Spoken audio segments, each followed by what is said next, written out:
Okay. Wait till you see this. Most women want to have a career. Well, I don't believe that's true. I don't believe that for a second. You're telling me what you've been told and what you've been told to believe, not what you actually believe and not what's actually the case. No, I don't believe for a second that most women want to work and most women want to have a career. That's PR. That's propaganda. I mean, you can't say honestly that you think that most women want to work and also say that women have equal intelligence as men, because if they have equal intelligence as men, what intelligent person would choose to work if they had a choice not to? I know a man wouldn't if given the choice. No, I know that most women don't want to work. I don't need to see the statistics. I know that most women don't want to work because I work. So I know what it's like. No, you can only convince a woman or anyone else that it's wonderful. It's just so fulfilling to dress up in business clothes and go to an office all day if they've never worked.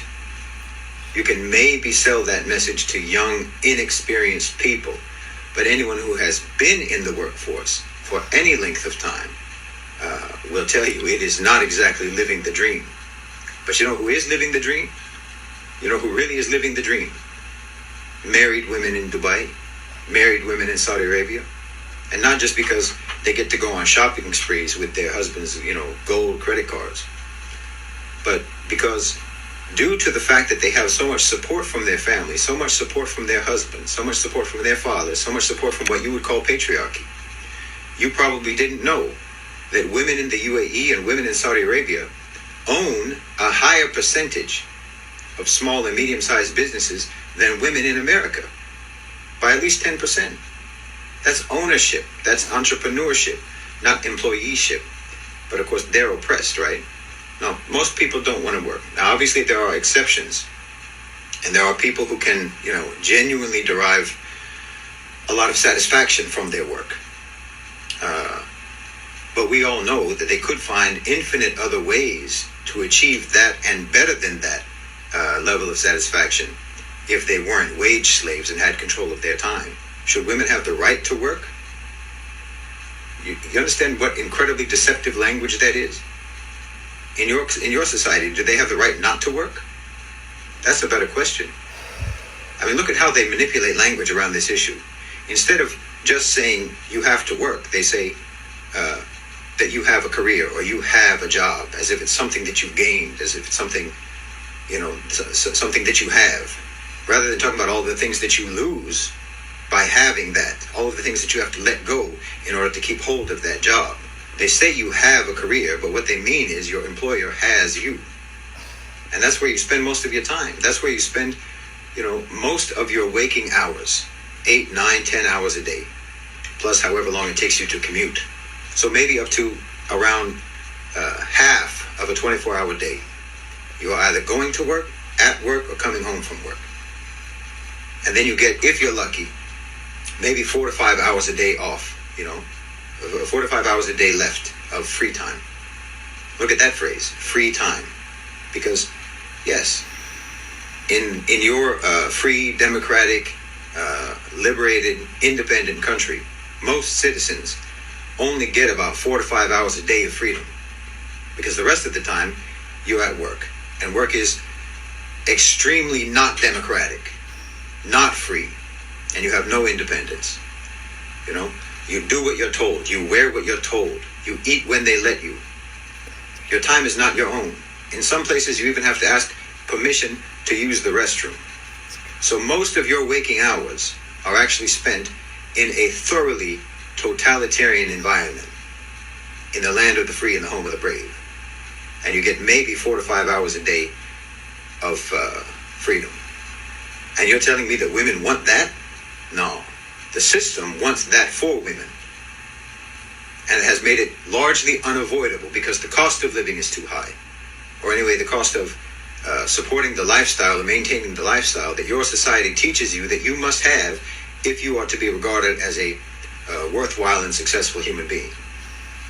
They made it necessary for women to work. And human beings have a great capacity to convince themselves that they are actually in favor of things that have been imposed upon them.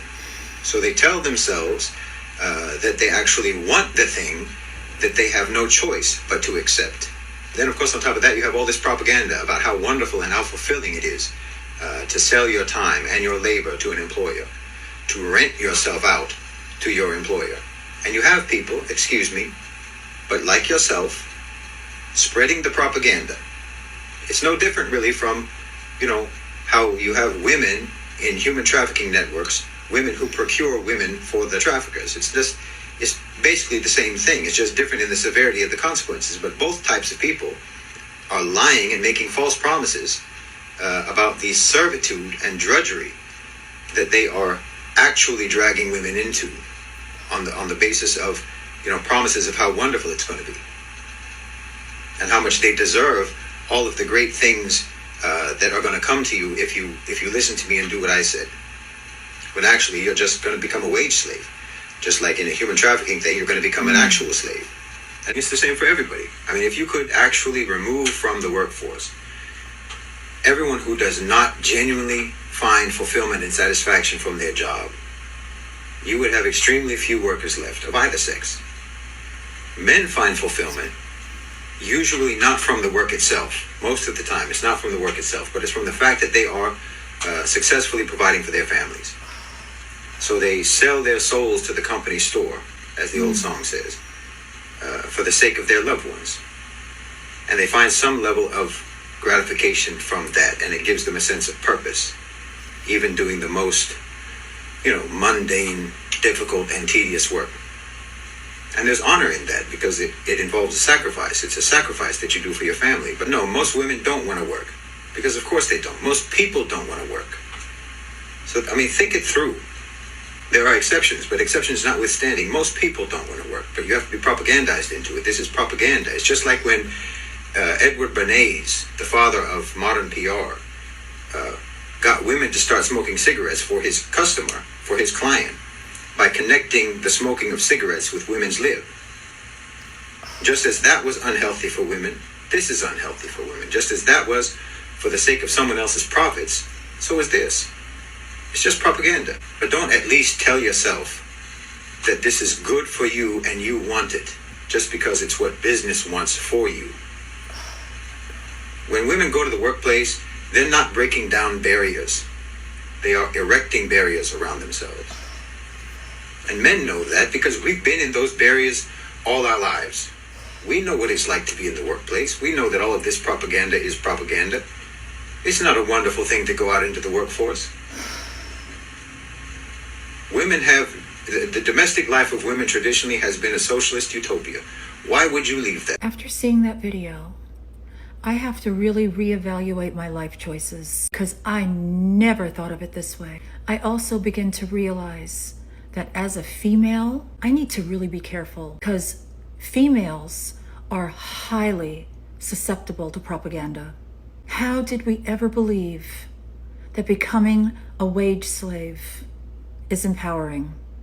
Being owned by a corporation. After I had my daughter, I had the privilege of being home with her for 6 months. But feminism instills within us a belief that being at home with your child or in any capacity is aligned with slavery, and that work outside of the home is freedom. I'm beginning to think I'm stupid, and I think I have a relatively decent brain. Relatively. But I'm beginning to think I'm dumb. When I was home with my baby, despite what feminism tells me, that I should have hated it, I actually loved it. Not only did I create a new little human being, but while I was home, I got to really focus on my body. I transformed myself. I had the time to do that. I also finally got the chance to write. Really throw myself into my writing. I also played video games. I got to focus on my sewing. All of these things I could not do if I was outside being a debt slave. But after my 6 months was up, I had to go back to my 9 to 5. And guess what? All those fun things I didn't have time for anymore. I realize now I've been duped. I get this feeling like the emperor's new clothes. When the peddler is trying to sell something to you, they're selling you nudity and telling you it's the best outfit ever, and you step out in it and you're an absolute clown.